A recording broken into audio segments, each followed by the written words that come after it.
Okay, folks. Sitting here at the railroad tracks waiting for this train to come. They started moving our tables out from under us, so hopefully we're getting close.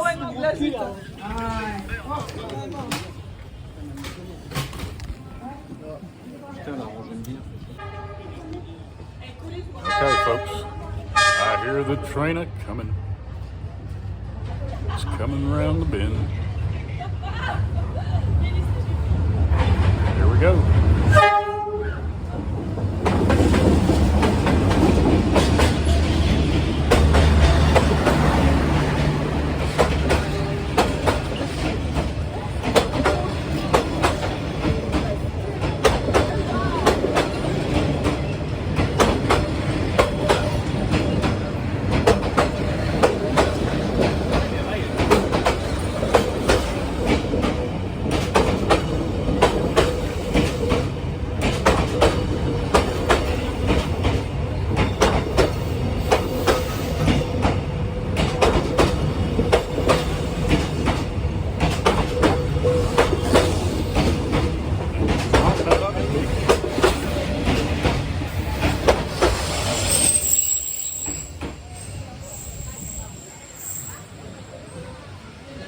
There she goes.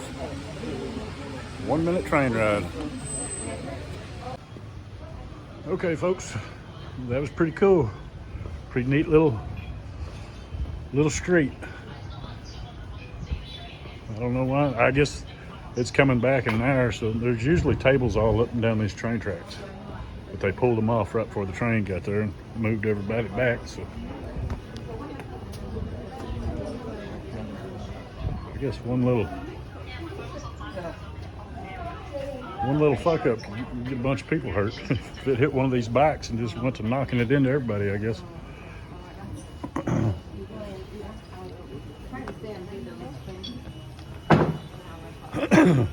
Okay. Anyway, I was going to tell y'all, on my way into Hanoi, I got about 20 minutes outside of Hanoi to return my motorbike. And I'll be damned if I didn't get pulled in one of them motorcycle checkpoints by like 4 police officers. And I just knew I was screwed. I was like, ain't this something? 20 minutes, 30 minutes max, having my bike turned in and I get pulled over. Anyway, there was about 5 or 6 of them cops. And everybody on the motorcycle has to drive on the right side or supposed to. And on that particular street, it was divided. And so they just kind of funneled us all into this little checkpoint. And I thought, oh, hell, here we go. And about that time, one of the officers walked up to me and pointed for me to go. So I just took off. And I kind of looked back at the same time. And they was checking them for, it was like a DUI checkpoint. I seen 2 or 3 officers giving the guys a breathalyzer. And I guess they seen me being a foreigner and had so much shit on. Hell, I had a toboggan on. You couldn't even see my face. I had a helmet on, all my trash bags, had all that shit on. So they just pointed me to go and I got the hell out of there. If I had asked for a driver's license, I'd been shit out of luck. But anyway, I thought, yep, so close but so far away. And then anyway, the wind up for my crash bike wound up costing me $60 because they said it had two broke fenders, or not fenders, but panels. That one that I took a picture of and showed y'all. And they said the forks were bent, and I'm sure they were, and one other panel. So I got that. I returned it 4 days early, so they owed me $45. Well, after it was all said and done, I owed them 300,000 dong, which was $15. So I highly recommend, if y'all gonna do that, just go ahead and pay the $30 or $30 for the waiver, and you can total that damn thing, and it won't cost you another dime. I didn't think I would need it, or I would have got it, but I'd been driving them all over Vietnam and Philippines and never had an issue once, but I wasn't up in them shitty roads like I was on. I say shitty. I'd say all the roads that I was on was 90% great. 2% shit and 8% could have used some work. But for the most part, that's all good. Just my road disappeared and it was straight ruts, and I laid that bitch. I laid over the bitch is what I did. But I didn't realize the forks was bent.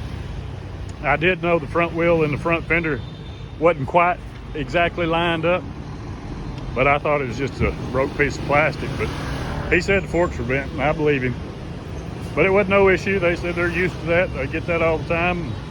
And I'd even watched the videos, and they said, yeah, it's just part of the deal. Wrecking them said that's why they highly suggest doing the $30 waiver.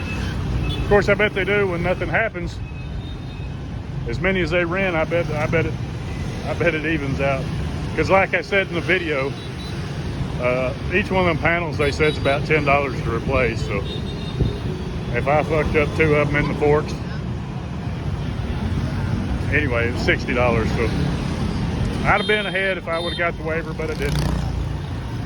But anyway, if that was back in the United States, though, that'd have been a $600 or $700 deal.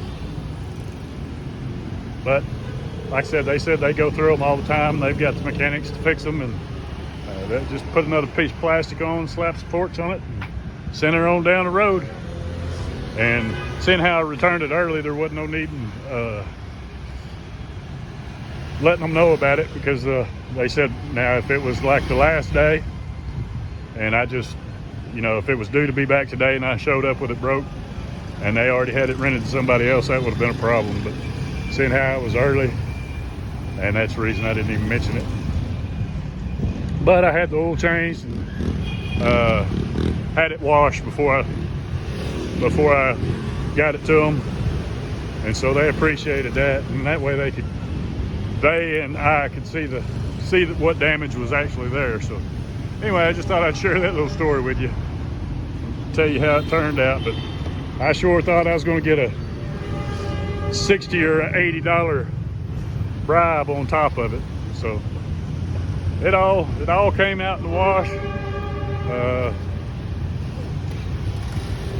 Yeah, I hate that my little deal's over. My little journey's over. This was actually a trip on most every night or every day. I was kind of disappointed that I reached my destination. On some of them pretty roads, I just wanted to keep going until it got dark, and then I got to getting worried. So, but anyway, I'll catch y'all in a bit. This is Brent's Tripping. Peace. And look at all the traffic backed up. That train just went back through there. This time from the other direction. And they've got cars backed up a half a block. I'm not going to try the old close your eyes deal right now. I'm going to let this thin out a little bit.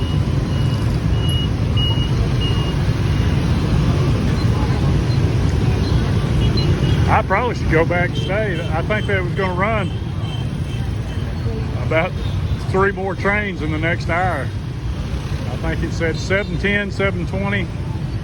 I bet the next one's not till 8:20. So about an hour and 20 minutes, and you can catch 3 different trains. So, but you seen one, you seen them all. I don't know how long this road's going to be backed up. Got them from every direction here.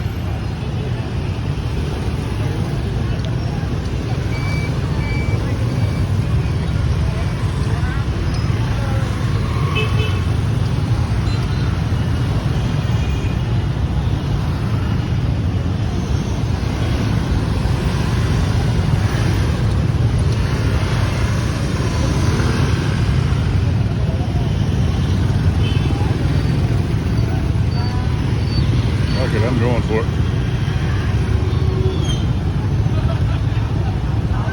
We got 7 seconds.